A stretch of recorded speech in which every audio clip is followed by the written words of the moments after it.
Hola, hola, queridos Qualities, bienvenidos a otro capítulo más de nuestro canal de YouTube, de nuestro podcast de Quality and Alpha. Estamos con un invitado muy querido desde Ucrania con amor. Acaba de llegar Alberto Rojas, nuestro Arturo Pérez Reverte particular, periodista corresponsal internacional. Acaba de estar en el conflicto allí informándonos a todos y además, bueno, pues tiene una de las estilográficas más afiladas de todo el país, como doy fe. Aquí tenemos a su libro Sangre de Lobos. Lo estamos además promocionando. El que lo quiera leer, pues es realmente una novela apasionante, ¿no? de espías de la Segunda Guerra Mundial. Y bueno, también es un amante de la inversión, le gusta el Bitcoin, la descentralización y ante todo, pues Alberto, muy buenas, bienvenido y gracias por estar aquí con nosotros. ¿Qué tal, Emilio? ¿Cómo estás? Encantado de estar con vosotros. Sabes que soy forero casi desde el principio, aunque no participo mucho, soy más de oyente porque tú dices que soy un apasionado de la inversión. La verdad es que acabo de llegar. O sea, llevo muy poco tiempo, gracias sobre todo a mi vecino, que es la persona, mi mentor, si quieres, la persona que me introduce sobre todo en la inversión en tecnológicas y bueno, pues por ahí pues voy descubriendo muchas cosas, sobre todo gracias al foro que tiene información de valor de verdad. Así que bueno, yo soy el que tiene que daros las gracias a todos vosotros. Lo que comentas del mentor es muy importante, ¿no? Porque hay gente que ha comentado muchas veces, por ejemplo, me acuerdo de Fernando Sanemeterio, que es un jugador de baloncesto, bueno, ya retirado recientemente, y él comentaba que su madre el primer sueldo se lo invirtió en Bestinver, ¿no? Pues ya hará 20 años o así, cuando Bestinver iba realmente bien. Y eso fue el inicio para que él a día de hoy haya seguido invirtiendo, ¿no? Pues y gracias a eso pues tenga unos ahorros que han ido incrementándose y viva ahora cómodamente su faceta de entrenador, que lógicamente pues ya no tiene ese mismo salario que de jugador estrella. Claro, Alguien te tiene que pero incentivar a eso. eso es porque en el colegio no te dan ningún tipo de información financiera. Ya hacen todo lo posible porque no la tengas. Y en realidad, pues sí, creo que fue hace 3 veranos, mi vecino que se dedica a esto, lleva muchos años invirtiendo, pues me explicó un poco en una noche, recuerdo estábamos en las Islas Griegas, enfrente del Egeo y tal, cenando y me explicó un poco qué es lo que hacía él, qué rendimientos le daba ese dinero, cómo no podíamos fiarnos del Estado para retirarnos como se han retirado nuestros padres y recibir la misma pensión que van a recibir nuestros padres y que por tanto teníamos que empezar a hacer algo para corregir digamos, esa confianza absurda en que papá Estado nos va a solucionar la papeleta. Con lo cual ahí empecé poco a poco porque el sueldo de un periodista, por desgracia, no da para grandes ahorros ni grandes inversiones, pero bueno, pues va uno construyendo una cartera pues un poco con lo poco que sabe y tal, a base de inversiones pues, que yo intento que sean con el menor riesgo posible, ETFs y cosas así, que para una persona como yo, que no sabe analizar empresas como sí lo sabéis hacer vosotros, pues bueno, pues de momento pues me va sirviendo, ¿no? Sí, hemos hablado también a veces de pues, inversiones en empresas conocidas como Adidas, como Disney, ¿no? Que bueno, te reparten con poco Sí, capital, poco eso es. dividendo, pero ya notas que va sumando algo eso en la cuenta, ¿no? Ya no resta a final de mes. Claro, eso es.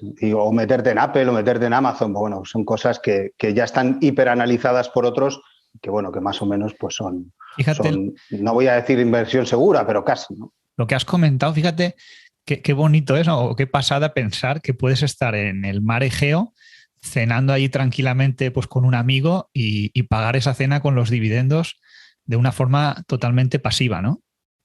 Si lo Sí, lo que piensas pasa bien, es es que impresionante. para llegar a tener ese dinero de esos dividendos, debes de tener un número de acciones que ya me gustaría a mí tener y que, pues imagino que eso a lo largo del tiempo vas construyendo una cartera, como imagino la mayoría de los que ya lleváis un tiempo en esto, pero vamos, que yo acabo de llegar, ¿no? Que no, en ese caso no fue con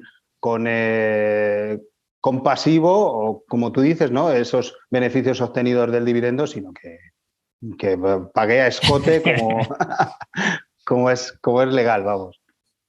Muy bien, y cuéntanos ahora un poco cómo ha sido tu aventura en Ucrania. Bueno, para el que no te conozca, Le podéis seguir en Twitter, Alberto Rojas. Yo estoy enganchadísimo a los artículos que está publicando en El Mundo. Ahí me he suscrito Gracias. Premium ahí en su, bueno, en el articulado que escribe en la parte de internacional del Mundo. Luego hay un podcast diario, creo que es de unos 15 minutos, que muchas veces también sales con los compañeros.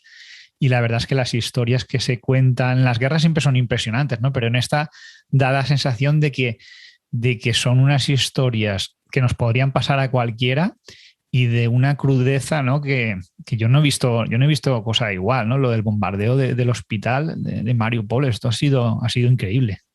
Sí, yo creo que uno, cuando piensa en hacerse periodista, se hace periodista por estos momentos, sobre todo si eres reportero internacional, ¿no? No te puedes quedar al margen. Y yo tengo la suerte de que mi jefa apostó por mí para ir a cubrir esta historia. Ya en los días previos a la guerra estuve publicando muchas historias de aquí y cuando llegó la hora me dijo, oye, hazte la maleta que te vas.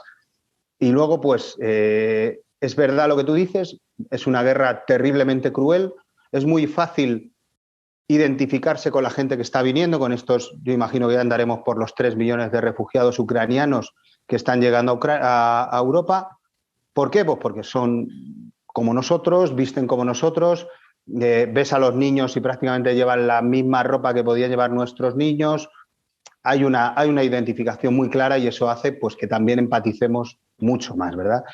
Y luego lo que hablas de la aventura, pues yo creo que como todos los países en guerra, pues solo entrar ya es una aventura y permanecer allí, conseguir una logística que te permita trabajar, una SIM del país que sea, porque tu teléfono móvil español no funciona, necesitas un wifi que funcione para enviar los artículos, un sitio donde quedarte, donde estés seguro y por ejemplo, allí hace un frío atroz, necesitas que funcione la calefacción y no en todos los sitios funciona.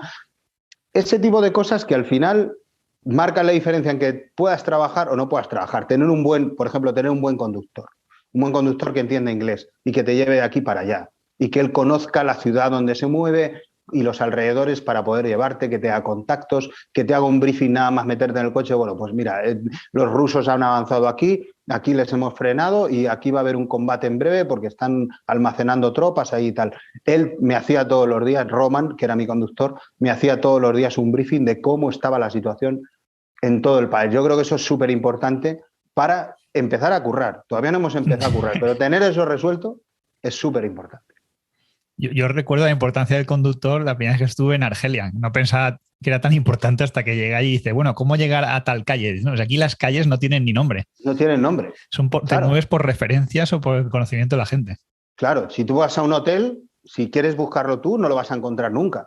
Pero depende de ese conductor. Si pillas un buen conductor, págale bien, manténlo contento, porque ese es el 50% del trabajo. Porque luego llegar a un sitio y hacer un reportaje, en realidad es hacerlo como si lo haces aquí en Madrid. O sea, llegas en el metro, lo haces, entrevistas, tal, haces las fotos, te vuelves y lo escribes. No tiene mayor dificultad. Y el problema es llegar a un sitio que está en guerra con centenares de miles de personas escapando a un sitio, las carreteras petadas, la estación de tren, ya hemos visto las imágenes que parecían de la Segunda Guerra Mundial. O sea, todo es tan disruptivo que la vida se le da la vuelta a todo el mundo. Trabajar ahí es complicado. Si hay una persona que te favorece o que te facilita todo eso, págale lo que sea y manténla contigo. O sea, pusiste una foto en Twitter de la estación de tren, sí. Creo que era la que estaba cerca de la frontera de Polonia. Era la de Kharkov, la segunda ciudad de Ucrania. Sí, la de Kharkov, correcto, cuando estaban saliendo de allí. Y las imágenes eran terribles, como la gente se apiñaba literalmente en el andén para escapar de allí. O sea, eran similares a lo que se ha visto en las películas del Holocausto. Si tú esa foto la pones en blanco y negro, la ves en blanco y negro, estamos en la estación de Varsovia en 1939 o en París en 1940. Es ese tipo de éxodo masivo y cuando ves, además, porque claro, una cosa es verlo, digamos, en panorámica con toda esa gente arremolinada, pero poder estar en ese andén y ver las caras de las mujeres, de los niños con ese impacto tan brutal de lo que está pasando, piensa que era gente que hace, te voy a decir, 2 semanas tenía una vida normal. Y su máxima preocupación era ver que llegar a recoger a los niños al cole, que pasar por el supermercado a comprar no sé qué, tal.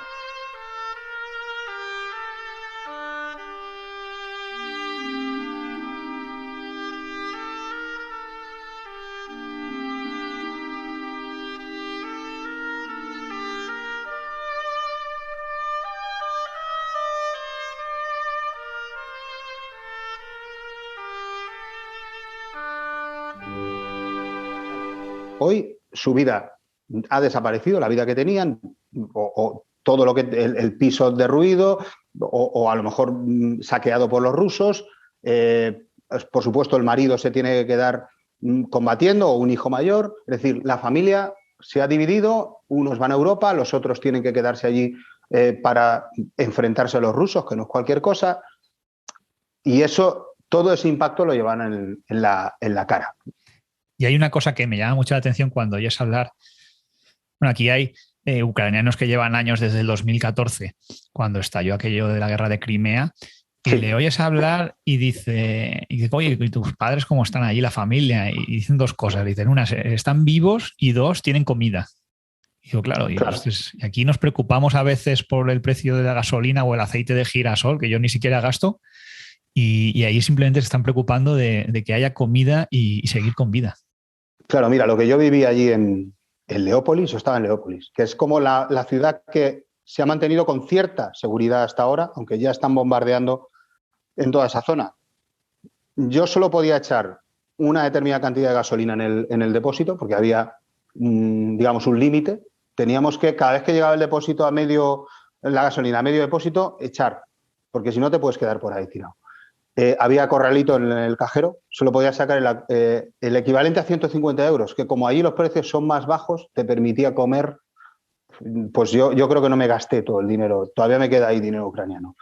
Y, por ejemplo, para encontrar una botella de leche tuve que recorrer varios supermercados porque no había. Si eras fumador estaba jodido, el tabaco se había acabado. O sea, cosas así. Había ley seca, por ejemplo, no dejaban beber a nadie, no vendían alcohol. Fumar y beber en un conflicto de este tipo, si eres soldado, yo que no soy fumador, creo que hasta buscaría tabaco para fumar, claro, ¿no? Allí y hacer algo. En la guerra todo el mundo fuma. Y entonces, claro, el tabaco se había acabado, pero es que el alcohol estaba prohibido. ¿Por qué? Porque no querían que los soldados se emborracharan. Pues no sé, como los soldados eran los que mandaban en la ciudad y eran los que patrullaban y tal, por la ley marcial querían que esa gente estuviera fresca, no estuviera bebida y tal. Y la solución que encontré es que me encontré con un ucraniano, como tú dices, de estos que habla español, que estuvo aquí trabajando en la construcción en España, y pude pedirle de contrabando pues unas cuantas cervezas que me vendía, pues poniéndome la cena era para llevar takeaway y me la metía en la bolsa justo abajo para que no se viera, y luego ya me vendía la cena arriba y ahí podía, por la noche por lo menos, después de escribir el artículo y tal, tomando una birra, aunque estuviera solo, ¿no? Antes de que sonaran las sirenas antiaéreas, ya que bajara al refugio, ¿no? Madre mía.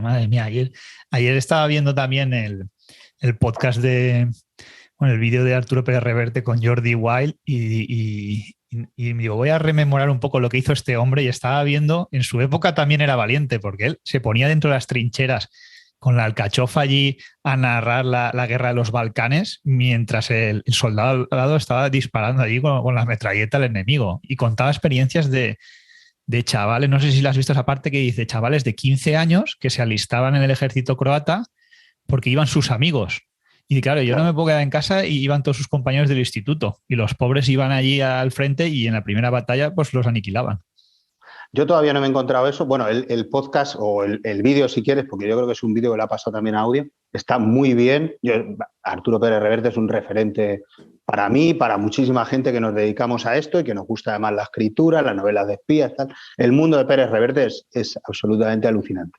Pero a lo que iba, yo no he visto tanto, sí que lo he visto en África, he visto un mogollón de niños soldados, que son los más peligrosos porque son absolutamente imprevisibles con un arma.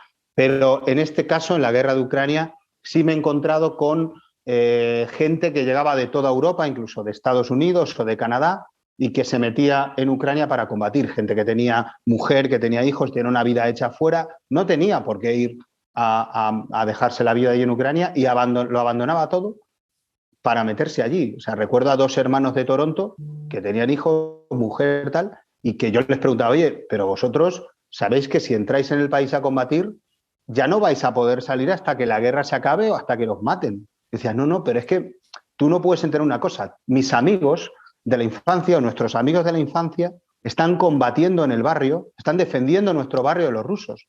No nos podemos quedar fuera de esto. Esto nos están llamando directamente a nosotros. Y no podemos quedarnos fuera. Es una llave de nuestro país y nuestro presidente sigue luchando. The president is still fighting, decía. Por este Zelensky, que antes, hace unos años era un payaso de la tele o un cómico tal, y ahora es Winston Churchill de repente. Sí, decían que era el José Mota ucraniano. Bueno, eso es. Los actores en política muchas veces han dado mejores resultados que los propios políticos. ¿Hasta qué punto crees que es importante la figura del presidente, el líder Zelensky, dando allí la cara, ¿no? Mucho se ha hablado aquí de que si fuera Sánchez ya estaría en el Falcón, pues en alguna república bananera viviendo. Pero bromas aparte, la figura del líder, hay quien dice que, bueno, que aunque se le asesinara, que lo están intentando, de hecho creo que habían mandado 300 mercenarios. 3 veces ya. 3 intentos de homicidio. Y dicen que aunque la figura de él no estuviera, pero sí que transmite, da esa sensación de que transmite a la población, ¿no?, esas ganas de seguir, de luchar por su país y por su independencia, ¿no?, respecto de Rusia. Claro, yo creo que la figura de Zelensky se entiende también, o sea, su liderazgo solo lo puedes entender, además, si miras qué está haciendo el otro. O sea, mientras que tú controlas la narrativa, controlas la manera de contarla con esos selfies que se hace, con esos vídeos que se graba él mismo, donde es capaz de llegar a todo el mundo, empatizar con un discurso muy bien construido, y de repente ves al otro tipo en el Kremlin sentado en esas mesas que parece la mesa del conde Drácula, unos a un lado a 20 metros y el otro a otro, completamente aislado, frío, no empatizas con él. Casi está haciéndose pasar por o aceptando que él es el malo, porque realmente da imagen de malo, mientras que Zelensky no. Zelensky es como líder que todo el mundo querría tener, ¿no? Y además vestido de militar, ¿no?, implicado en la lucha y tal. Es un poco lo que tú dices. Yo creo que si consiguen matarlo, sería todavía más poderoso, un poco como Obi-Wan Kenobi en Star Wars, ¿no? Cuando muere, cuando lo mata Darth Vader, dice: me voy a convertir en mucho más poderoso de lo que soy. Pues si Zelensky muere, dejará de ser un héroe para convertirse en un mártir. Y no tengas duda de que los ucranianos ya tienen preparado probablemente a Poroshenko, que es el anterior presidente, para que lo sustituya. Pero ya la figura de Zelensky ya ha conseguido lo que quería, que era galvanizar a todo el país y unirlo en ese deseo pro-europeo para sacarse el yugo de Moscú, que tantas décadas lo ha tenido encima, ¿no? Esa bota totalitaria de Moscú, que no les deja avanzar. Y la figura de Klitschko, no sé si del famoso boxeador que ahora es el alcalde de Kiev, no sé si has tenido la ocasión de indagar un poco más sobre él, pero me parece también impresionante, ¿no? Sí, él era un tipo, una estrella del deporte en Ucrania, y ahora mismo es una estrella, pero de la guerra, ¿no? Hoy mismo lo he visto que ha visitado en Kiev ese edificio bombardeado en el que han sacado a muchísima gente en camilla y tal, y estaba él en primera fila. Eso es una cosa que están haciendo bastante bien los ucranianos, o los líderes ucranianos, de ponerse en primera fila y salir siempre en todos los vídeos, todas las fotos, para que el mundo vea que ellos están implicados en esta historia. Yo creo que esa manera de comunicar es mucho más poderosa que todo lo que están haciendo los rusos, impidiendo, por ejemplo, a sus soldados hablar con su familia para decir: mira, es que estamos metidos en una guerra aquí brutal. Los soldados se les han requisado los móviles a los soldados rusos, mientras que los soldados ucranianos, cada vez que atacan un tanque, lo graban y lo cuelgan, con lo cual da la sensación de que los ucranianos están reventando tanques rusos prácticamente todo el día, lo cual les da mucha más moral. Además es que se ve ya, que no sé si llevamos 18 días de conflicto. Se pensaba que si entraba Rusia se hablaba, claro, con la potencia que tiene armamentística, que en 48 horas podía invadir Ucrania, podía conquistar Kiev, echar abajo el régimen, imponerse allí con la ayuda incluso de los camaradas soviéticos que tenían allí en las regiones conocidas del Donbass. Y luego finalmente la realidad es mucho más distinta, ¿no? Que por mucha potencia que tú llegues, no es tan fácil llegar allí, apartar a los civiles de en medio, quitarles sus casas, dejarles que te dejen pasar y luchar contra gente que está en su tierra, que conoce su tierra, que defiende sus casas, y por muchos tanques que tú tengas, pues no puedes ir allí, ¿no? Ir masacrando a todos los civiles, pese a que están haciendo acciones de ese estilo, pues bombardeándoles, ¿no? Para abrirse camino. pero la situación es un poco, parece la Vietnam, ¿no? De Estados Unidos Sí. o la Corea, o la guerra de Eh, Corea. es exactamente como tú dices. O sea, en la guerra el poder de fuego no lo es todo. O sea, evidentemente te da una ventaja y probablemente para Rusia acabe siendo una ventaja decisiva en el largo plazo, pero en el corto plazo hay cosas que son, por ejemplo, la moral de los soldados. Se ha visto totalmente diferente la motivación del soldado ruso, que de repente se ven unas maniobras militares en la frontera de Bielorrusia y cuando se da cuenta ya ha entrado a Ucrania y los que se supone que le iban a recibir con banderitas y con flores resulta que le tiran antitanques, pues ese soldado, su moral se ha derrumbado. Además, mal alimentado, no Además, tiene es una gasolina. Pues, víctima, como te has es una, comentado por muchas veces, es una supuesto, víctima exacto. más. El soldado ruso engañado que entra ahí y tal es una víctima más. Y además, chavales de 18 años con muy mala preparación militar, esa es la sensación que da, si lo comparas con un tipo que está defendiendo la casa familiar en el otro lado. Pues claro, la motivación es mucho mayor, porque le va la vida en ello. O sea, no, él no ha querido la guerra, pero de repente se ve con un ejército superior desafiándole. Hay otras variables. Las armas que les han pasado, que le estamos pasando los yanquis y los europeos a Ucrania, se han visto como muy efectivas. No son, digamos, grandes sistemas defensivos antiaéreos, pero, por ejemplo, los antitanques, estos Javelin que les han mandado los yanquis, lo puede manejar un carpintero, un fontanero, un mecánico, cualquiera puede manejar eso. Tiene una mirilla térmica que donde localiza el tanque, tú le das al botón, el misil sale y te olvidas. Y además le da con un 93% de blancos acertados desde que empezó la guerra. O sea, eso es una cosa letal.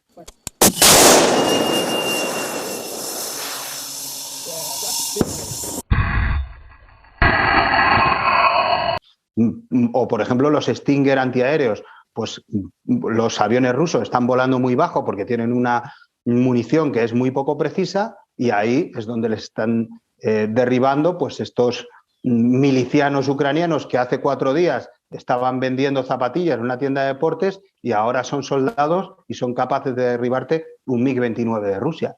Pero eso hay que contar con ello. Yo creo que Rusia no ha medido bien dónde se estaba metiendo. Luego Ucrania es un país enorme que para controlar eso, imagínate que consiguen tumbar al ejército ucraniano. Y dice, venga, vamos a ocupar el país, ponemos a un hombre de paja, que sea el Yanukovych este de la vida, y vamos a intentar controlar todas las ciudades. Yo creo que eso es imposible. O sea, con una población que está al 100% en contra de esa gente, es imposible controlar eso. Tú fíjate, es que te van a montar una primavera de Praga.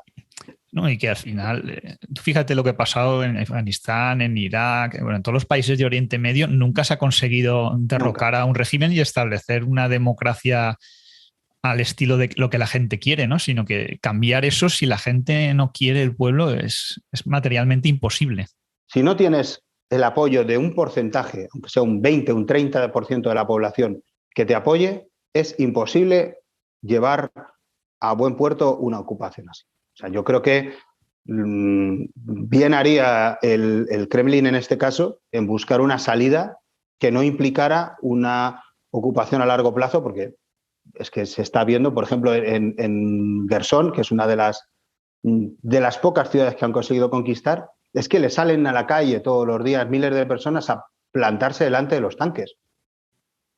Es que, pues eso ya te está dando una idea de qué va a pasar con Kiev o qué va a pasar con Kharkov o con Leópolis si la conquista. Es que se les va a hacer imposible y van a necesitar, ¿cuánto? 500.000 de soldados. Es que la guerra cuesta mucho y la economía rusa, pues a mí me gustaría saber cómo está en realidad. Por eso no abren ni siquiera la bolsa, ¿no? Porque en cuanto la abran... Bueno, lleva 3 semanas ya cerrada la bolsa de Rusia, ese es otro tema que al final siempre acaban pagando pues, la gente humilde, las clases medias o los pobres, y ahora incluso está llegando a los oligarcas rusos que les están congelando pues, el dinero que tenían, las propiedades fuera, y se está produciendo. Los yates, sí, los yates lo están embargando, de hecho. Claro. Y claro, al final alguien le dirá a Putin, oye, ya está bien, porque nosotros queremos seguir viviendo como antes y esto, guerra, no trae ningún sentido. O sea, no te puedes aislar. Yo creo que Rusia no se puede aislar como Cuba y tratar de ser autosuficiente y olvidarse del mundo. Tendrán en algún momento que decir, oye, basta, vamos a aceptar algún tratado de paz con la región de Crimea, el Donbass y Lugansk y oye, aquí paz y después gloria. Eso pienso yo, es que no veo otra salida que permita a Rusia la supervivencia, porque con ese aislamiento, es lo que tú dices, por mucho que tengas a China que no te corte el comercio, pero el palo a la economía rusa y a los rusos, al bolsillo de los rusos, es enorme. Dicen que este año puede bajar el PIB un 30%, eso es una auténtica barbaridad y yo creo que eso no es, a la larga no es sostenible, con la pérdida además de prestigio internacional que ha tenido ese país, no solo por la manera de proceder en esta invasión, sino porque luego se ha visto que el ejército, este ejército mecanizado y tecnológico del que presumían, pues es un gigante con pies de barro. Oye, ¿qué piensas de la OTAN, no? Porque tengo un amigo que es militar y decía, bueno, lógicamente nadie tiene la solución al conflicto, porque si no, pues trataría de aplicarla. Hay un par de factores importantes, pues por ejemplo, el tema de la inoperancia puede parecer que no entrar en guerra puede ser beneficioso. Por otro lado, si Putin pues se le va la cabeza y continúa atacando, imagínate que le da por atacar Polonia o la zona desde la que llegan las armas, al final, si le dejas estar y campar a sus anchas, puede convertir la guerra en un infierno como ya pasó pues, con los nazis, ¿no? En la Segunda Guerra Mundial, que se fue dejando y cuando se quiso atajar el problema ya era demasiado tarde. Se había extendido a demasiados países. Claro, yo creo que la OTAN y sobre todo la Unión Europea por primera vez han actuado bien. ¿Por qué digo esto? Porque están evitando con su manera de actuar, están evitando que la cosa escale mucho más, pero sí que tengo la sensación de que están respondiendo de manera contundente. Es decir, teníamos a Putin amenazando con una guerra, con invadir el Donbass. Entonces, Putin escala hasta aquí. Y la OTAN y la Unión Europea escalan hasta aquí para responder. Y entonces empiezan con las acciones. Pero es que luego invade Ucrania y dice, vale, pues como has llegado a invadir Ucrania, luego te saco del sistema SWIFT. Si sigues, por ejemplo, imagínate que usan armas químicas, ya iremos a otro escenario donde la OTAN escalará. Lo que no quiere la OTAN es hacer de aquí a aquí, escalar mucho más, porque hablamos de un tipo que tiene armas nucleares y ya nos ha amenazado con ellas y que probablemente nadie sabe cuál es la situación mental de este hombre. Pero yo siempre he considerado a Putin un estratega, un malvado, pero un estratega, y ahora mismo está cometiendo errores y haciendo improvisaciones que no le hemos visto hacer nunca. Por eso creo que la estrategia de ir respondiendo a cada escalada que él hace es muy buena estrategia para no verse implicado en una guerra de golpe. ¿Por qué? Porque si nos vemos, imagínate que por lo que sea, él interpreta que el pasarle aviones desde Alemania o desde Polonia a Ucrania es una declaración de guerra. Eso supone una escalada bastante gorda. Por eso han frenado esa actividad o esa idea de pasarle aviones a Ucrania, porque ya suponía una escalada que, digamos, él no ha provocado. Entonces, yo creo que prefieren ir paso a paso y a mí me parece lógico. La verdad, aquí da un poco de miedo si lo piensas que esa escalada no se pudiera ir increciendo, pues pudiera multiplicar y que pudiera caer algún misil fuera o en territorio OTAN, ¿no? En cualquier momento. Puede pasar en cualquier momento porque ya el de ayer lo tuvimos a 10 kilómetros. Con respecto a la guerra nuclear, sí que han comentado varios expertos que hoy en día eso no sería factible, dice, porque al tener todas las potencias armamento, dice, supondría el fin de cada una de ellas, ¿no? Entonces sería algo así como autoextinguirse. Es una apuesta por la autodestrucción, pero hace poco leía a Anthony Beevor, que es uno de los historiadores más importantes de la Segunda Guerra Mundial, y él hacía una reflexión que daba bastante miedo.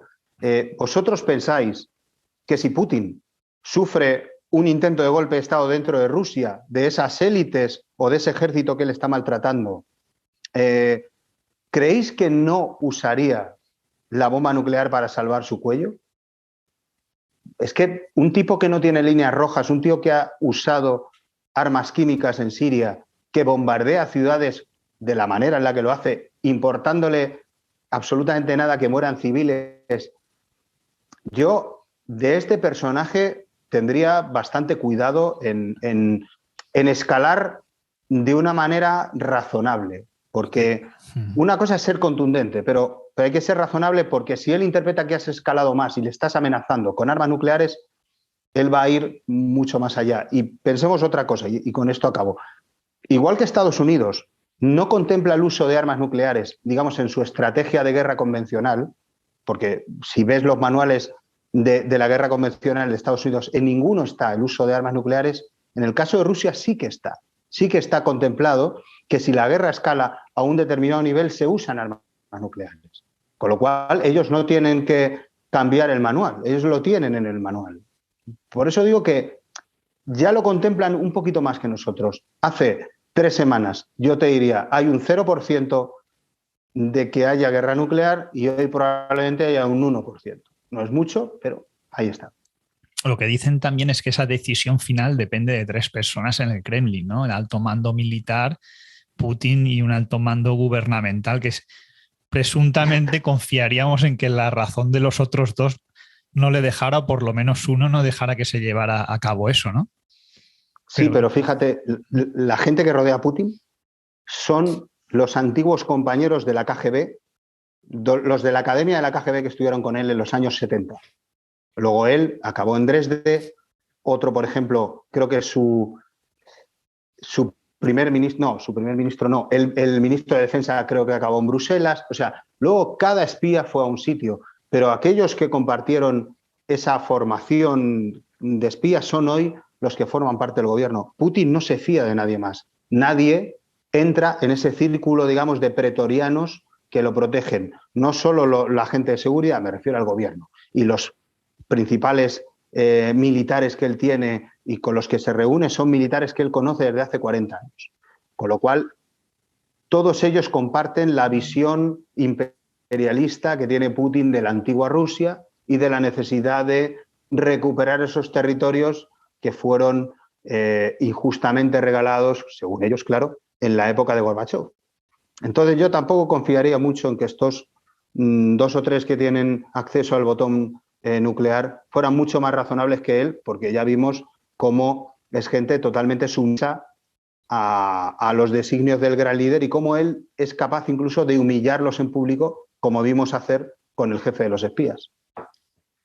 Bien, la verdad que podríamos pasar horas hablando sobre el tema, de lo interesante que es. Me ha llamado mucho la atención lo que has comentado de la divisa de allí, las grivnas, la moneda local y la economía en tiempos de guerra, que parece que se sostiene la divisa, al contrario que el rublo, que se está derrumbando, y le permite a la gente, pues, por ejemplo, salir a comprar al supermercado, ¿no? O hacer incluso pues pagar a los soldados, hacer una vida más o menos normal y seguir combatiendo a los rusos. ¿Cuánta importancia tiene la economía en el día a día, ¿no? Y que siga pudiéndose, por ejemplo, sacar dinero de los cajeros?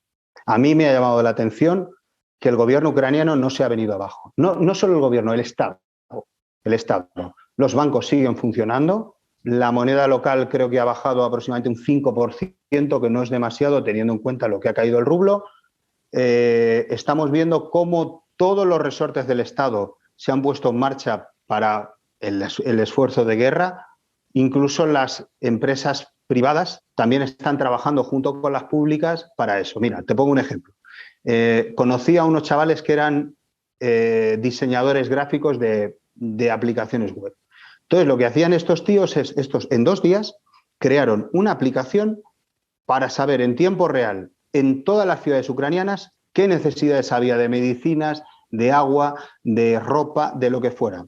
Y estaban usando el sistema postal, o sea, las furgonetas y los camiones del correo ucraniano para repartir todo eso. O sea, colaboración privada-pública en tiempo de guerra con una aplicación que en 2 días funciona. Piensa en la aplicación Radar COVID en España, que llevó un huevo de tiempo, costó una pasta y jamás funcionó. Bueno, pues estos tíos en 2 días te han creado una aplicación que funciona de puta madre y sabes en tiempo real, porque están conectados todos los alcaldes de todo el territorio, qué necesita en cada sitio, y pone a disposición un gran almacén logístico y un camión que te lleva, por ejemplo, si hacen falta mantas para el frío, pero no hay calefacción, un camión entero lleno de mantas. O sea, eso me parece que es muy loable por parte del Estado ucraniano haber puesto un resorte así en tan poco tiempo. Luego, fíjate, decían, las nuevas guerras serán guerras cibernéticas, ¿no? Con ataques cibernéticos. Pues lo que estamos viendo es que no, porque los ucranianos se han protegido contra ese tipo de ataques de los rusos y lo que estamos viendo es una guerra mecanizada casi al estilo de la Segunda Guerra Mundial, ¿no? Con tanques, con aviones, tal. ¿Dónde están los ataques cibernéticos aquí? ¿Dónde está la guerra híbrida? No lo estamos viendo.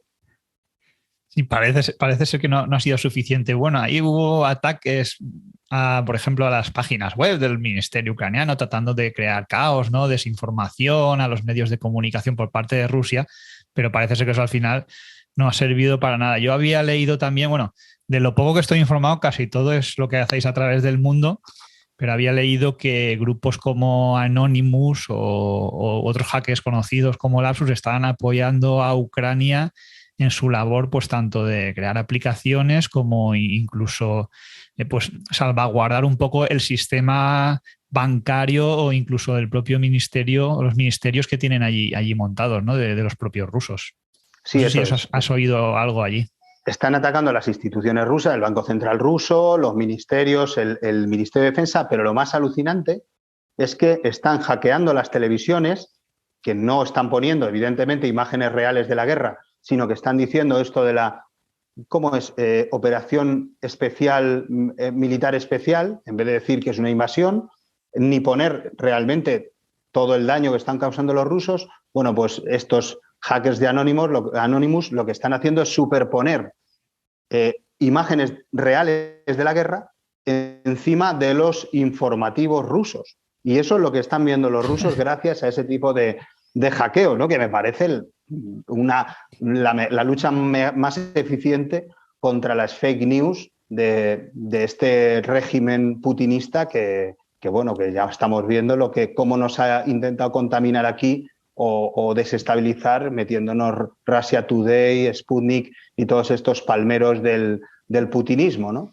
Oye, ¿y qué opinas tanto de la política que tienen ellos con los medios de comunicación como el hecho de que aquí se haya limitado Russia Today? ¿Crees que eso es positivo o que deberían haberlo dejado libremente para que la gente se dé cuenta de lo que quieren contar? Yo seré claro, estamos en guerra ahora mismo. La Unión Europea no ha dado la guerra abiertamente a Rusia, pero sí estamos ayudando, pasándole armamento a uno de los contendientes. Y en ese estado de las cosas, ningún país permitiría que unos canales considerados por la propia Rusia como armas de guerra, porque ellos mismos, la directora de RT alguna vez ha dicho que Russia Today era un arma de guerra, pueda seguir emitiendo aquí. Es que eso no pasaría en ninguna guerra y en ningún país. O sea, ¿cómo vas a mantener el instrumento de propaganda de un país que está atacando a otro y que te está amenazando a ti con armas nucleares, con atacarte con armas nucleares? Y vas a mantener abiertos sus canales de difusión de la propaganda. A mí me parece, o sea, lo siento por sus periodistas porque yo sé que ahí había gente profesional, pero es que me parece totalmente lógico dentro de este contexto, ¿no? Y luego lo que está haciendo Rusia con la prensa internacional, pues ya estamos viendo qué es, ¿no? Pues eso sí que son, por ejemplo, echando a la BBC, echando a CNN, echando a medios independientes, los pone de patitas en la calle, intentando en realidad igualar que nosotros echemos a Russia Today cuando en realidad no tiene nada que ver. Russia Today es un medio de propaganda pagado por el Kremlin con si quieres, con un deseo de desinformación muy evidente. De hecho, ellos jamás informan de lo que pasa en Rusia. Ellos informan de lo que pasa aquí, lo que pasa en Estados Unidos, en la Unión Europea, tal, desde su óptica desestabilizadora. Pero jamás te van a contar qué pasa en Rusia. Claro, en Rusia no nos enteramos de que en realidad lo que se está convirtiendo es una gran cárcel. Es orwelliano lo que está pasando. Ya en las manifestaciones no pueden ni gritar. Los cogen y los suben al furgón.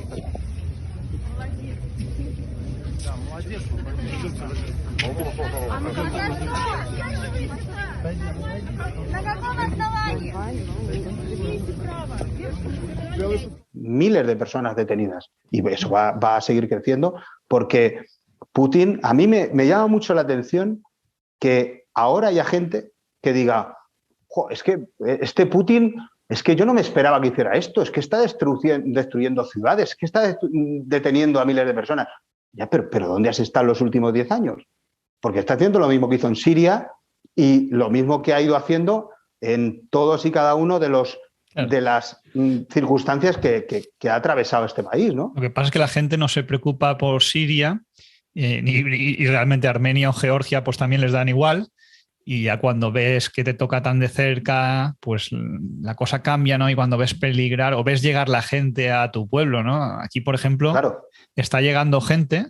Yo he visto algún que otro autobús y gente llegar, pues, y lo que tú dices, y ves a los niños de la edad de los tuyos y dices, ostras, claro. dices que esto me podría tocar a mí. O gente que viene vienen sobre todo mujeres con los hijos y aquí vienen más o menos. Y de bueno, busco un alquiler para 6 meses, porque yo creo que vienen con unos 3.000 euros. Dirán, me paso 6 meses a ver si pasa el conflicto y me vuelvo allí. Y su marido está allí luchando, esperando que pase para poder reconstruir su vivienda. Que ojalá que pase, pero luego reconstruir un país pues no es tan fácil. No es fácil. No Y, es fácil. y la gente, lo que tú dices, empatiza, se sientes identificado y dices, no, hombre, es que hay ciertos límites que no se deberían consentir, ¿no? Y que quizá pues, la Unión Europea, la OTAN, pues no se deberían haber consentido, ¿no? Lo de las maniobras militares de Rusia, pues yo creo que todos sabíamos que era una tapadera ya, ¿no? Por mucho que dijeran que no.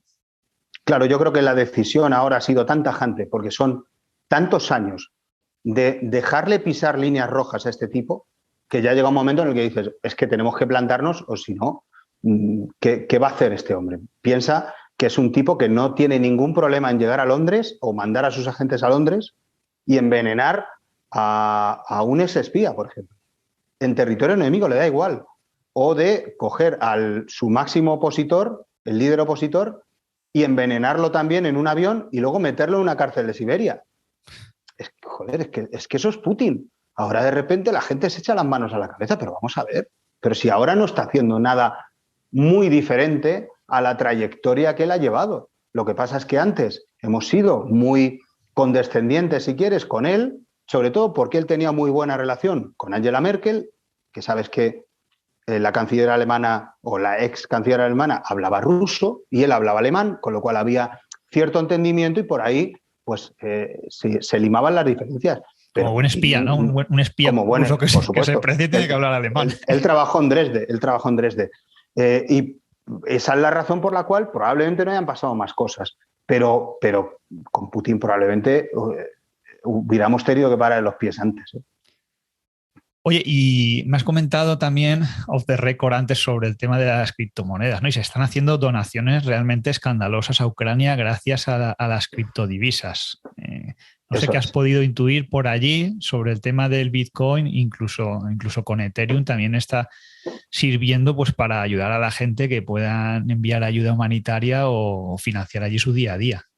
Sí, eso es. Yo cada día en el briefing que me hacía mi conductor, Roman, me enseñaba la billetera de Ethereum que él tenía acceso para ver cuánto llevaba, hacía la suma y decía, mira, ya tenemos 300 millones de dólares que hemos recibido en esta billetera, ¿no? Ellos, igual que se dice que los rusos están usando la red Bitcoin para meter su dinero, para poder protegerlo de esa devaluación del rublo, los ucranianos están usándolo para recibir dinero de donaciones que llegan de todo el planeta. Y yo mismo he visto, me pasó, que de encontrarme una mujer ucraniana en la frontera con Polonia, ya en el lado polaco, intentando encontrar cajeros en los que le funcionara la tarjeta ucraniana porque no encontraba ninguno, no conseguía sacar dinero. Y la chica se me puso a llorar porque me dijo, es que lo he perdido todo, es que todo el dinero que tenía en el banco ucraniano no lo he podido sacar porque ya no había cajeros en Ucrania, o sea, no había dinero en los cajeros, ahora llego aquí y no me deja. Y entonces, ¿qué hago? No, lo he perdido todo. Y yo le decía, pero mujer, ¿y cómo no has probado a meterlo en Bitcoin? Que luego aquí lo puedes sacar, cruzar la frontera y ya lo tienes. No sé, creo que las criptomonedas en este caso pueden, no sé las criptomonedas, Bitcoin en ese caso puede tener un sentido. Piensa, por ejemplo, en la gente que abandona Venezuela, Tú no tienes por qué llevar, por ejemplo, la billetera fría esta de Ledger, o tú simplemente memorizando 12 palabras puedes llevar toda tu fortuna aquí. No necesitas llevar lingotes de oro, ni billetes, ni nada que te puedan quitar en una frontera. Y eso, para este tipo de guerras, Bitcoin tiene mucho sentido. A mí lo que me parece increíble es que puede ayudar a sostener un sistema monetario como el ucraniano o la hryvnia si el Bitcoin se utiliza de contrapartida de la divisa local para apoyar a la gente y que puedan hacer ese intercambio entre las dos, ¿no? Cuando tienes a lo mejor bloqueados otros sistemas por los motivos que sean. En las guerras, la figura del banquero, siempre del banquero inversor, que hay una película en Netflix sobre un banquero holandés también muy famosa y siempre ha sido muy el banquero de la importante, resistencia. ¿no? Efectivamente, el banquero de la resistencia. Se titula. Y la figura sí, lo conozco. De esas personas que estaban trabajando también en Ucrania es vital, ¿no? Porque, claro, no es lo mismo que aguante su valor la divisa o que se devalúe un 5% que un 80%.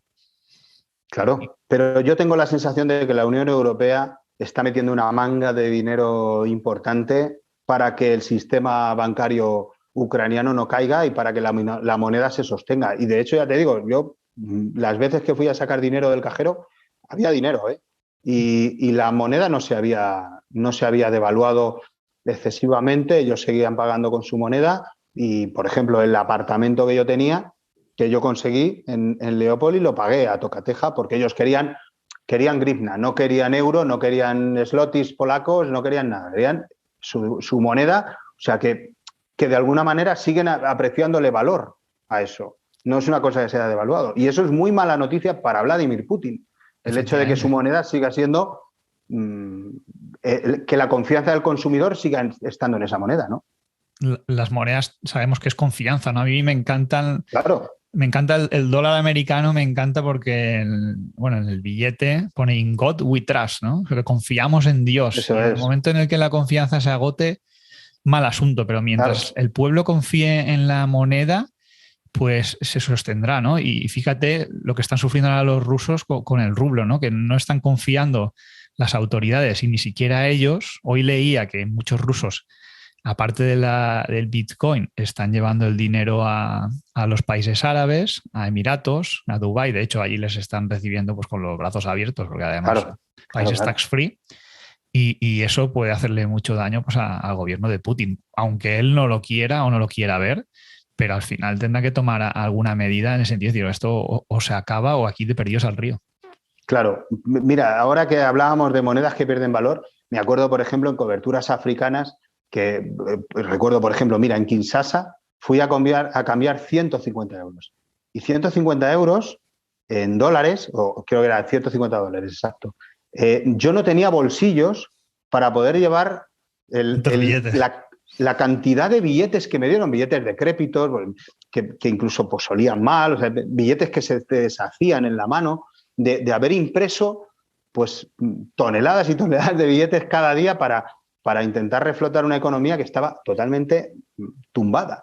Y yo recuerdo de hablarlo con la chica de la embajada que venía conmigo, de la embajada española, que me acompañó a los cambistas, y le decía, oye, por favor, déjame que lo meta en tu bolso, pues no me caben los bolsillos. Yo siempre llevo pantalones de estos cargo que tienen multibolsillos, ¿no? Pues no había sitio en mi pantalón para llevar tanto. Eso te da una idea de que la mayoría de los países que están en guerra o que han estado en guerra, su moneda no suele valer nada. Lo mismo, te digo, República Centroafricana, el Chad, Mali, son de estos países en los que tienes que llevar una carretilla, el dinero en una carretilla, pues no es factible cambiar 150 dólares y que te los cambien en un taco de billete razonable, ¿no?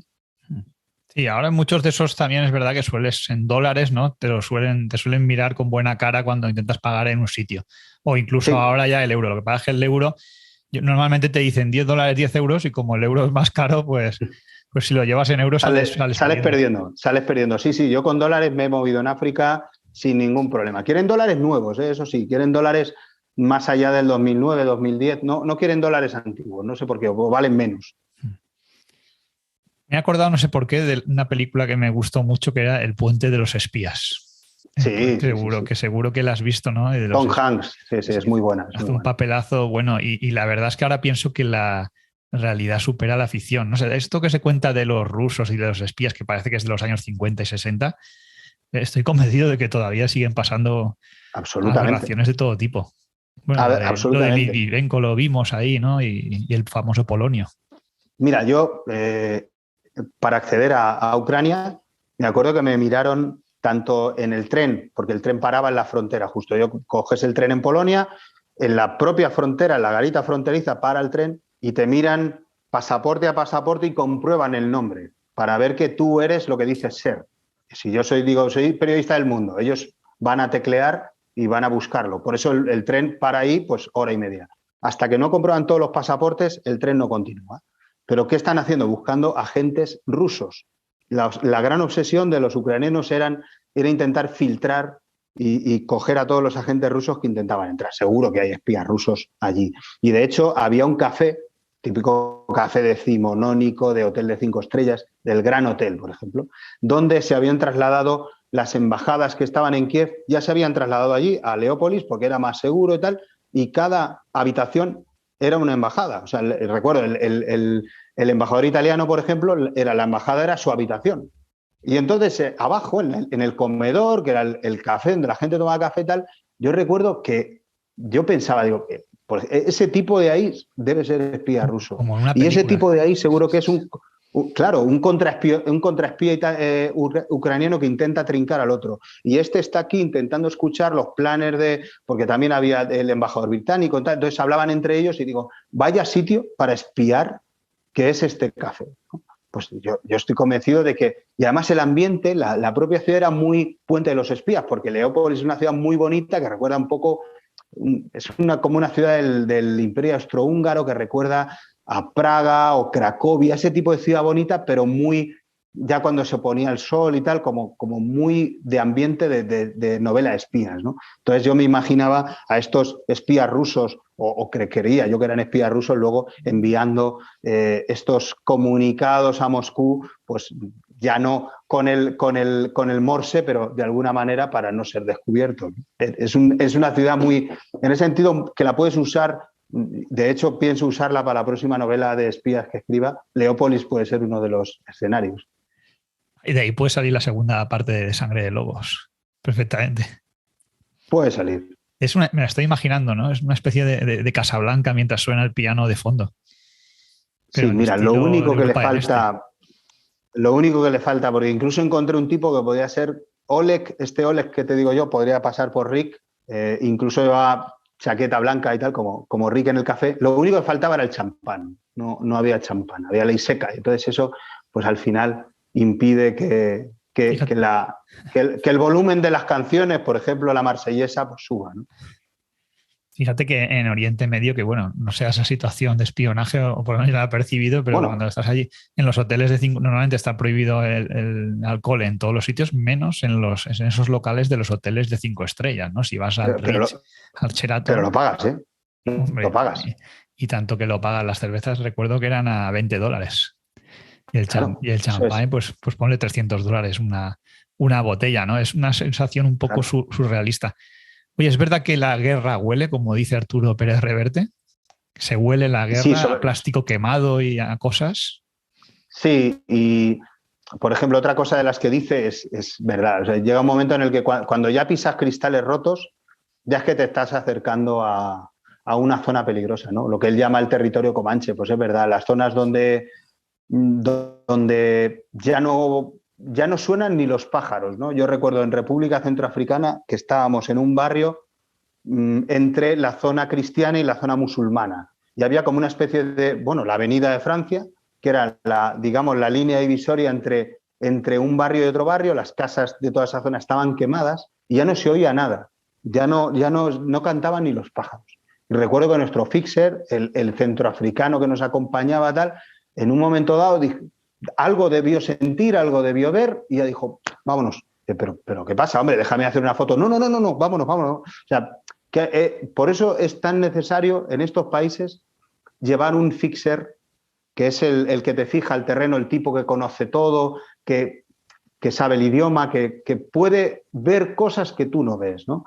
Y es verdad, sí, esos sitios donde ya las casas han sido quemadas, huelen a eso. Yo recuerdo que además en esta guerra de República Centroafricana fue especialmente cruel. No tienen esas bombas que tienen los rusos, pero matan cara a cara y son crueles. Habían tirado los muertos a los pozos, que era donde la gente bebía agua, para contaminar el agua, para que nunca nadie pudiera volver a vivir en ese barrio, ¿no? Que es una cosa bastante cruel y eso huele. O sea, dices, la guerra huele, pues depende de qué guerra, pero es verdad que la guerra siempre huele a eso, ¿no? A muerto, fundamentalmente. Y cuando estás allí, ¿no? Procesas mucha información, ves muchas cosas, pues bueno, intentas, supongo, hacer tu trabajo, fotografía, reflejar, tomar notas, tendrás un cuadernillo.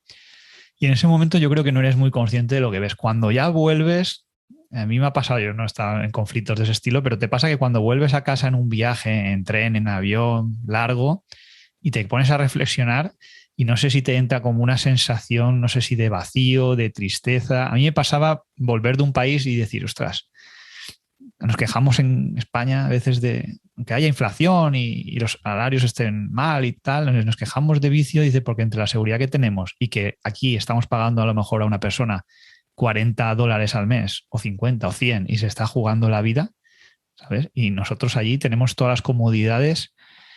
Tienes todas las comodidades en casa que necesitas. Seguridad social, seguridad para salir a la calle. Te apetece salir a cenar y gastarte 100 euros un mes porque es tu cumpleaños y te lo gastas. Te apetecen unas zapatillas Nike de 100 pavos y te las compras. No es algo que te pienses y dices, no, tengo que ahorrar 2 años. ¿Sabes? Hay te apetece irte de viaje a Grecia, pues te vas. Claro, entonces, yo cuando vuelvo en un viaje, eso no sé si notas una sensación de vacío o de tristeza de alguna forma, ¿no? Me pasan 2 cosas. La primera es que no sé si es por estar en alerta tanto tiempo, me canso, o sea, es como si de alguna manera me blindara. O sea, yo no suelo sufrir, por ejemplo, del estómago. Hay compañeros míos que sufren diarreas, por ejemplo, en África es muy normal padecer una diarrea o por ejemplo, una infección de pulmonar porque hay mucho polvo en suspensión. Y sin embargo, a mí no me suele pasar allí. Pero es montarme en el avión de vuelta, el típico avión de Air France que te trae desde algún país de esto de lo que llaman ellos la Francafrique, y es montarme en el avión y ya me entran todos los males. O sea, de repente me sube la fiebre, me encuentro mal, débil, el estómago me hace... Puedo estar 15 días perfectamente, pero luego en cuanto el cuerpo se relaja, yo me suelo poner malo.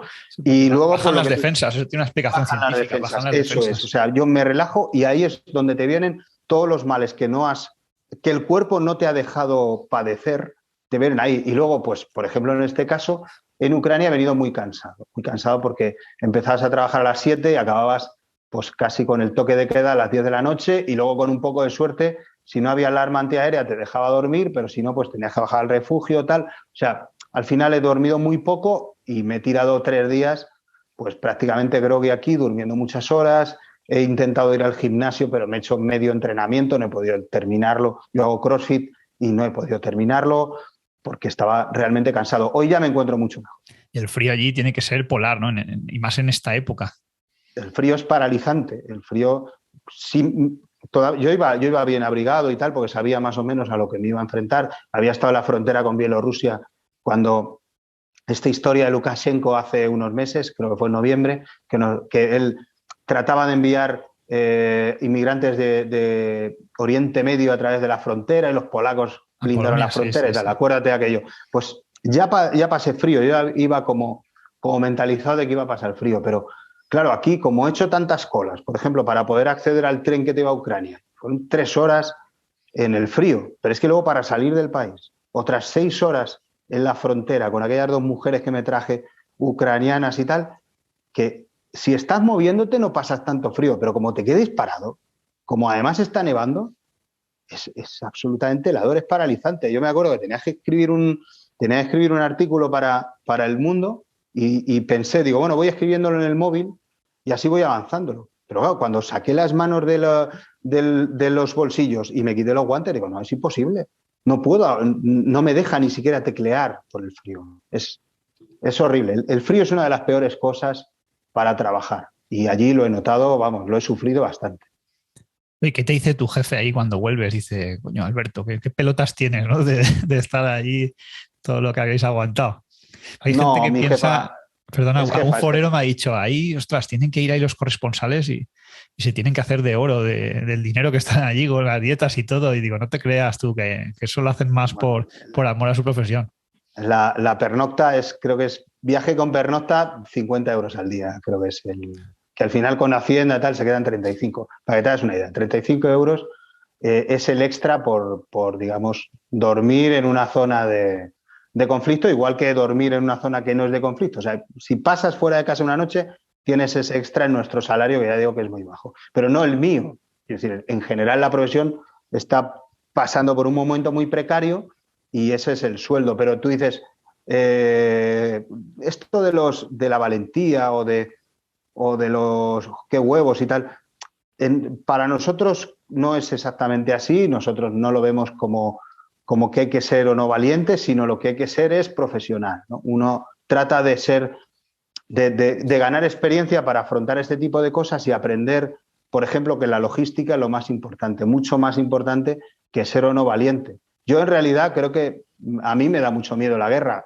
Por ejemplo, escuchar armas, escuchar tiroteos, en África sobre todo he escuchado más, bombas, artillería, todo eso es una cosa que me da muchísimo miedo, hasta el punto de deshacerme el estómago. O sea, es una cosa que me... Y procuro evitarla, ¿eh? Yo creo que la guerra es como una cebolla a la que le vas quitando capas y, y son muchísimas cosas, es muy compleja. Puedes hacer muchísimos temas relacionados con la guerra que no son exactamente la guerra. O sea, que no es exactamente el frente de batalla en el cual vas a compartir el mismo destino que los soldados a los que acompañas. Yo creo que no hace falta jugarte la vida para traer buen material y poder explicarle la guerra a tus lectores. Con lo cual yo no creo que sea tanto una característica mía la valentía y simplemente intento ser profesional como creo que la gran mayoría de mis compañeros.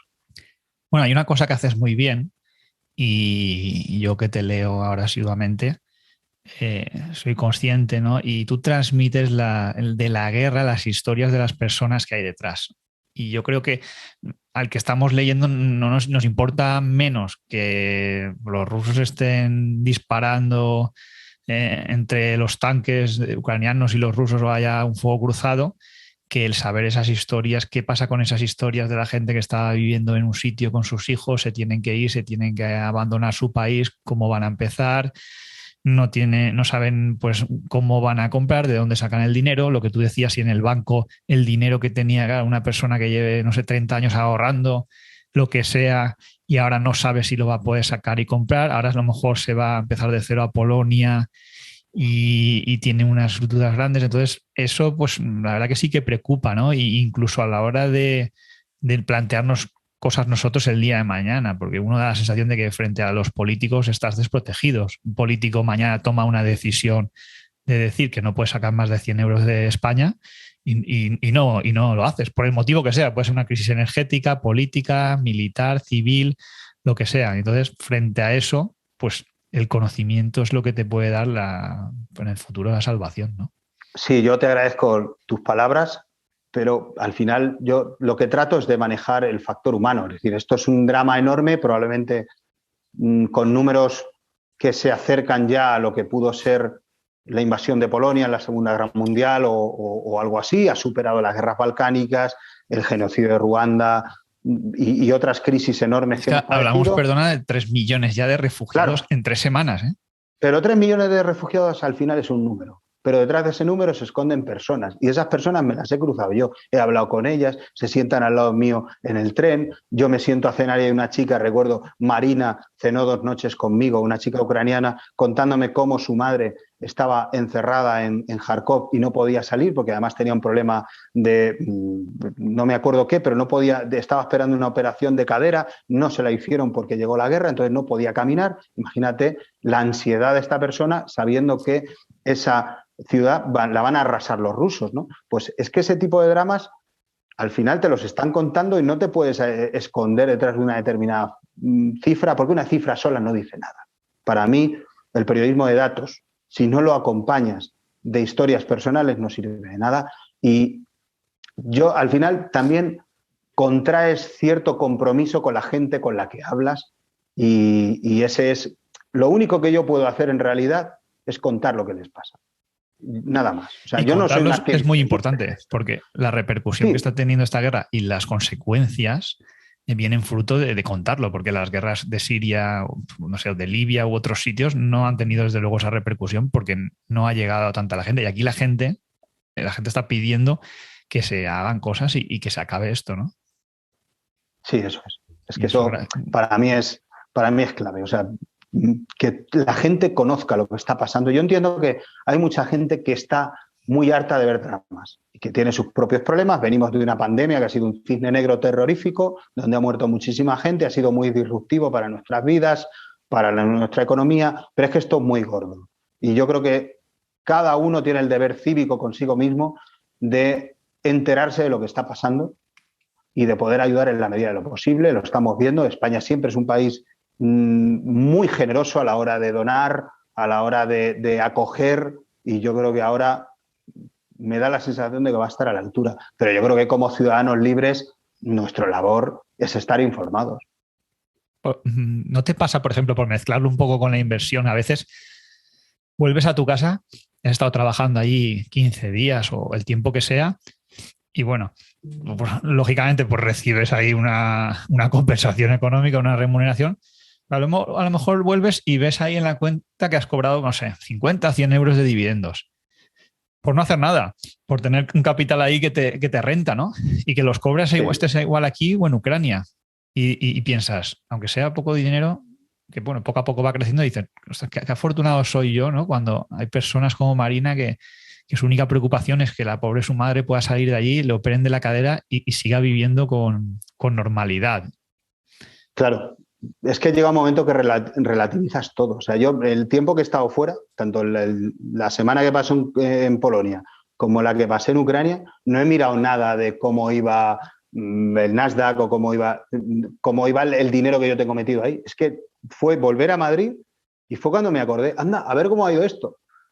Pero fíjate, yo que aquí en Madrid lo miraba todos los días, de repente llegas a un sitio así y no te acuerdas.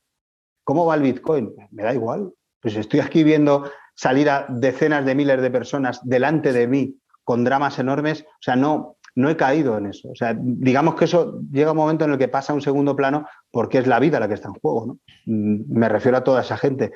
Es verdad que corres el riesgo como periodista de implicarte mentalmente, de empatizar demasiado. Por eso muchas veces es bueno tomar cierta distancia, estar unos días descansando. Yo sé que tarde o temprano voy a volver a Ucrania, porque tampoco, vamos a ver, tampoco hay tanta gente en una redacción hoy que se preste a este tipo de coberturas, y yo sé que me toca a mí y es mi trabajo y tengo que ir.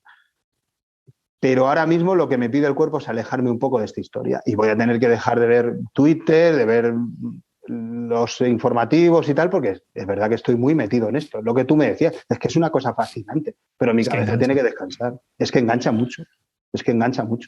Es muy adictivo y además a mí me cuesta desconectar porque dices, ostras, a ver si va a haber un evento que desencadene algo peor o por el contrario, ojalá que llegue un evento que desencadene la paz, lleguen a un acuerdo, nos dejan respirar un poco, que no salga ninguna noticia mala y podemos centrarnos, que recuperen los mercados, recuperamos algo de dinero y vivimos tranquilos por lo menos hasta el verano.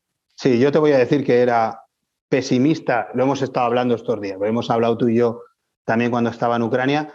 Yo era pesimista hasta hace 2 días sobre que iba a haber una guerra larga. Creo que puede haberla, pero también veo una pequeña ventana para llegar a algún tipo de acuerdo, sobre todo cuando ya se mete cuando ya se mete China en esta historia, es señal de que realmente tampoco a China le está interesando esta guerra. China es una nación comercial.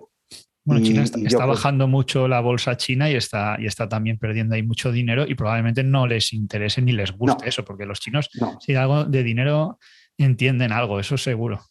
Claro, y yo tengo la sensación de que esto no es bueno para nadie y que Xi Jinping es probablemente la única persona que puede levantar el teléfono, llamar a Putin y decirle, para esto, vamos a intentar llegar a un acuerdo, pero no podemos seguir reventando ciudades ucranianas y escalando en esta situación, porque al final podemos entrar en una crisis brutal en la que ya se vea implicada pues la deuda pública, que es enorme, sobre todo después de haber pasado por el coronavirus, en fin, todo lo que hemos visto en los últimos tiempos, ¿no? Esto que hay algunos que llaman el gran reseteo, pues bueno, yo creo que esto habría que pararlo cuanto antes y me alegra que China de alguna manera esté empezando a entrar en esta idea de conseguir unas conversaciones con un árbitro neutral entre Ucrania y Rusia y no las conversaciones que había ahora mismo en Bielorrusia, porque Bielorrusia no es árbitro de nada, es un aliado de Putin bajo la óptica del Kremlin, con lo cual yo de esas conversaciones sí que no veo que vaya a salir nada potente, pero sí de las que pueda comandar China.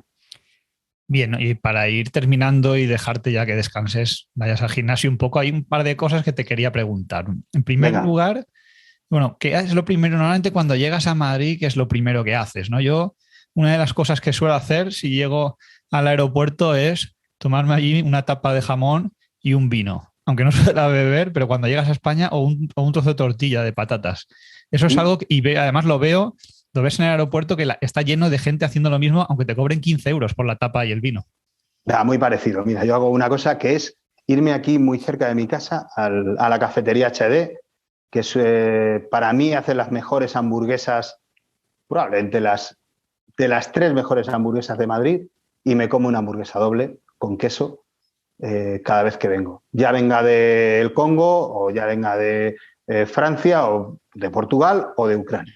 Esto siempre lo hago. Es un ritual que hago conmigo mismo para ir recuperando mi vida. Al final mi vida está aquí, no está por ahí. Y ese es el ritual que hago, igual que tú haces lo del jamón. Es una manera de reencontrarte contigo mismo. Sí, porque además, bueno, seguro que llegas allí y te conoce el dueño, te pregunta y esta vez le cuentas un poco, esta vez de la conversación y vuelves a tu zona de confort realmente, que tampoco está mal. Eso es. No está nada mal. Ya te digo que además, como tardo en aterrizar, tengo que ir recuperando esos espacios que de alguna manera me componen, ¿no? Por ejemplo, ir a entrenar. Pues el primer día, a pesar de que estaba cansadísimo, me fui a entrenar al CrossFit, hice solo la mitad del entrenamiento, pero de alguna manera ya es una actividad que forma parte de mi rutina. Yo necesito recuperar mi rutina rápido, ¿no? El sitio donde tomo café, la hamburguesa, el CrossFit, no sé qué, sacar a mi perra, esas cosas, ¿no? Escuchar vuestros podcasts cuando saco a mi perra, y eso lo agradezco mucho. Y luego otra que te quería preguntar, relacionada con la inversión. Hay gente que está invirtiendo en empresas de armamento, como Lockheed Martin y no sé, incluso, pues bueno, Airbus o Boeing, que hacen aviones, también se podrían considerar. Sí, helicópteros, tal, sí. Yo no sé si eso te lo has planteado, yo estoy fuera de eso ya, sí que invierto en empresas de ciberseguridad, pero porque pienso que no fabrican productos que maten personas. Tampoco quiero valorar lo que hace la gente, pero no sé si tú te has planteado eso como una opción. Está claro que se va a invertir ahora más seguridad, pues ya lo ha dicho Alemania, pero éticamente es un poco siempre complicado, ¿no? Es como el tema del tabaco, que hay quien le gusta invertir porque es un sector rentable, pero hay otros que dicen, mira, yo no quiero porque luego pues genera problemas en la sociedad o en un familiar o en una familia que conozco. La verdad es que no me he planteado invertir. Seguro que como inversión, si la aíslas de la parte ética, es una buena inversión. Y yo no voy a juzgar a la persona que invierta en esto, ¿no? En Lockheed Martin o en cualquiera de las otras. Ahora, es como una línea roja para mí. Yo no voy a invertir en eso porque ya veo de primera mano, he comprobado digamos, sobre el terreno lo que hacen esas armas, ¿no? Y no me digo, si no hubiera inversiones que hacer en el mundo, que no meterte a grandes corporaciones armamentísticas, que seguro que se gana mucho dinero en situaciones como esta, pero quizá de una manera, por ejemplo, si metes el dinero en un ETF del Nasdaq, pues probablemente si hay alguna del Nasdaq, que creo que sí, indirectamente. Indirectamente pues sí, pero bueno, eso es inevitable. Es como invertir en un banco y que un banco financie una operación de ese estilo, ¿no? O el SP500 o tal, pero no, directamente no lo hago. Pero yo confío mucho en la tecnología, incluso me dices, la ciberseguridad, pues también creo que es un sector al alza, por ejemplo, el sectores de genética, me interesan mucho, ese tipo de cosas. Pero ya te digo, para mí invertir como ETFs, de momento, o bien sectoriales o bien indexados, para un inversor amateur, si quieres llamarlo, como puedo ser yo, creo que es la mejor opción porque no tengo mucho más conocimiento para investigar o para estudiar empresas. Sin duda. Y luego, una última pregunta ya a nivel, aprovechando tu conocimiento, voy a abusar un poco de tu confianza. Y a nivel político, me gustaría saber tu opinión en general del sistema en el que nos movemos, ¿no? O sea, lo que hemos vivido con Putin diciendo que no iba a atacar, con Biden diciendo que la CIA pues tenía claros indicios de que se iba a producir un ataque.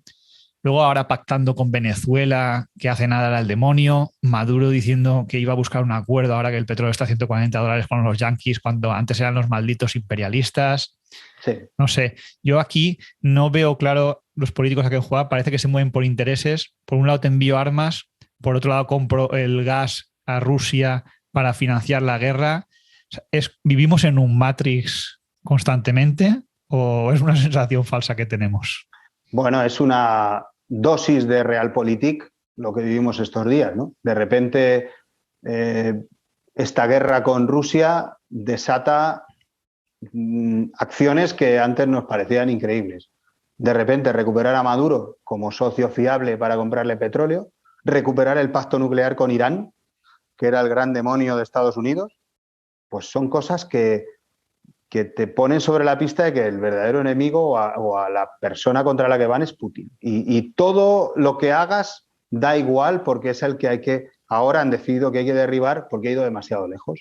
Y entonces, de repente, un enemigo mío declarado que era este, ahora me lo traigo y eso es, digo una cosa, creo que es el gran triunfo de Estados Unidos, es poder coger a un tipo que te ha puesto a parir y que se ha declarado enemigo tuyo y que de repente salga en televisión a lo presidente diciendo que ha tenido una reunión contigo muy buena y que va a hacer lo que tú digas. O sea, eso también habla de la sumisión que puede tener este tipo de regímenes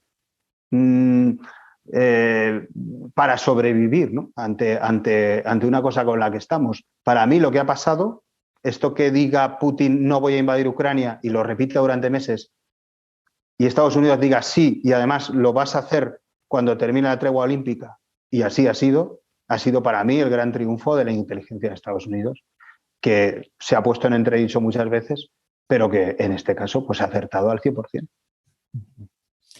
Está claro que no nos podemos fiar, ¿no? de los políticos y que te puedes esperar, no sé si lo mejor, pero desde luego lo peor. Pero por eso creo que hay que mantenerse informado y sobre todo leer libros, leer periódicos y saber un poco, conocer el mundo en el que vivimos, para que no nos la peguen. Yo tenía un buen amigo, cuando estaba en Qatar, un amigo que era iraquí, bueno, que es iraquí, y él estuvo en España trabajando en la embajada, pues hará 30 años o así, ¿no? Y ya se quedó. Y él había estado, yo creo que además le gustaba, ¿no? Él había estado en 5 guerras, ¿no? En Irak, en Argelia y en Libia. Y me decía, es los políticos. Y yo decía, ¿cómo puede ser, por ejemplo, con Gaddafi, ¿no? Que se hacían fotos todos los políticos, se iban allí, se fumaban la cachimba, se daban besos, ¿no? Me acuerdo que Aznar se daba besos con Gaddafi. Y de repente empiezan a enviar, acaban cortándole la cabeza allí los rebeldes y celebrándolo los demás aquí. Y me decía, los políticos todos son amigos hasta que hay dinero de por medio y dejan de serlo, ¿no? Y es verdad, ¿no? Llega un momento en el que, bueno, las circunstancias por lo que sea cambian o quieren gobernar una zona o hay unos intereses políticos, económicos y pasan por encima de quien haga falta, ¿no? Y puede llegar incluso a la sinrazón, pues como estamos viendo ahora, de bombardear hospitales con la excusa de decir pues que hay allí francotiradores o personal enemigo, ¿no? Pero, o sin excusa, ¿eh? O sin excusa. La excusa a Putin le da igual, ¿eh? Y la única manera de defenderse, pues es tener el conocimiento. Y yo pienso que las personas que conozco de Ucrania, ¿no? Y se lo he dicho hace tiempo, digo, mira, si ves la cosa mal, lo mejor es que te vayas antes de hora y no pongas en riesgo tu vida ni el de tu familia, ¿no? Porque te están diciendo allí que no pasa nada, que se va a arreglar y cuando te descuidas te encuentras el pastel. Vas a la frontera y te dicen que si tienes entre 18 y 60 años no puedes salir. A mí me ha recordado mucho todo lo que ha pasado al inicio del coronavirus. Es decir, estábamos viendo cómo los chinos estaban construyendo hospitales de campaña a toda velocidad, porque aquello se les iba de madre, con centenares de miles de contagiados, y aquí los epidemiólogos nos decían que no iba a pasar nada. 1 o 2 casos diagnosticados de coronavirus, cuando allí había señales más que de sobra de que era una cosa muy contagiosa y muy preocupante. Pues lo que ha pasado ahora es un poco igual. Había señales evidentes de que iba a haber guerra. Una de ellas era cómo Rusia había movido una gran cantidad de material y de soldados a las fronteras. Eso cuesta muchísimo dinero. Nadie mueve 200.000 soldados para nada. Pero es que además entre esos soldados iba, por ejemplo, material de hospitales de campaña, con plasma para los soldados heridos, iban crematorios móviles para quemar aquellos cuerpos que fueran llegando. Es decir, ya no solo eran tanques para amedrentar, era un despliegue preparado para una guerra. Y nos cuesta admitir que algo así puede pasar. Igual que con el coronavirus, pero las señales fríamente, si analizábamos las señales, nos decían que era una operación no improvisada de unas semanas, no, una operación planificada durante meses, y que todo lo demás, el intento este de Macron o de Scholz por intentar frenar esta historia, era una mascarada por parte del Kremlin. Y esto es lo que tenemos ahora. La inteligencia americana acertó. Tienes toda la razón. Yo esto lo extrapolo un poco a veces cuando hablamos de economía e inversión. Decimos, no, aquí no puede llegar el corralito. Bueno, no sabemos si puede llegar o no, como llegó en Grecia o en Chipre. Cuando llegue pasará como esto, que habrá una serie de síntomas y unos dirán que no pasa nada, pero si te informas un poco, lees, puede ser que tengas esa intuición, y cuando tienes la intuición yo creo que es mejor poner las barbas a remojar que esperar a que te las corten, ¿no? Ponerte a salvo, no sé, habrá quien se ponga comprando Bitcoin, teniendo oro, trasladando sus fondos fuera de España o poniéndose liquidez bajo el colchón y esperar tranquilamente. Que no pasa nada, los rusos se repliegan a su país, perfecto, pues me quedo como estoy y ya está. He llenado el depósito cuando estaba a 1,50 el diésel y no me espera que esté a 2. Cuando ya está a 2 euros y pico y tengo que llenar el camión, pues igual ya no puedo salir a trabajar y llego demasiado tarde, ¿no?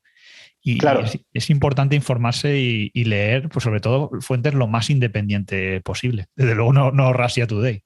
No, en este caso no, porque te vas a tragar una ración de propaganda chunga, que ahora ya nos están diciendo que Ucrania quería fabricar armas de destrucción masiva, y yo creo que estamos a 2 telediarios de Russia Today de que nos digan que Al Qaeda estaba en Ucrania, y por eso había que... Eso es. Madre mía. Bueno, Alberto, pues muchísimas gracias por tu tiempo. Gracias por estar a ti con los amigos de Quality and Alpha. Alguno, bueno, esperemos que os guste. Alguno ya te conoce también en persona. Seguro que le harás más agradable ese viaje matutino al trabajo o el paseo con la mascota. Bueno, será porque vosotros me lo habéis hecho a mí también, con lo cual es como casi devolveros todas las horas que he pasado en el foro leyendo a todos los foreros. Bueno, pues muchas gracias. Ya sabéis que podéis seguirlo en Twitter, a Alberto Rojas, en El Mundo también, como corresponsal internacional. Si os gustan sus noticias, pues podéis también suscribiros a la edición premium. Creo que es muy barato, no sé si son 3 euros al mes. Y gracias, Alberto, y hasta la próxima. Nos vemos aquí en Quality and Alpha, ya sabes que es tu casa. Cuando tú quieras. Adiós, amigos.